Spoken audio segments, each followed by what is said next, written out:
সালামু আলাইকুম বিক্ষমী ভাই বোনেরা, আপনারা দেখতে পাচ্ছেন সবেদার একটি মিডিয়াম কোয়ালিটির গাছ। গাছটা অনেক ঝাঁকড়া গাছ এবং ফলসহ দেখতে পাচ্ছেন। 3টা ফল আছে এখানে।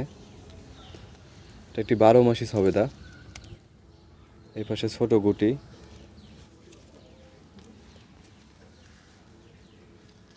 এই যে এখানেও একটা ফল আছে, ফুল বের হচ্ছে।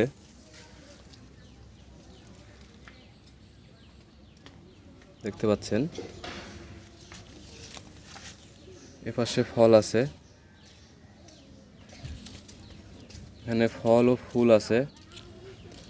অসংখ্য ঝাঁকড়া গাছটি এবং বনসাই টাইপের গাছটি খুবই সুন্দর। আপনারা এই ধরনের গাছ আমাদের কাছ থেকে নিতে পারেন আপনার বাড়ির ছাদ বাগানের জন্য বা জমিতে রোপণ করার জন্য। এই ধরনের গাছ নিতে আমাদেরকে সরাসরি কল করুন অথবা আমাদের নাম্বারে মেসেজ করুন।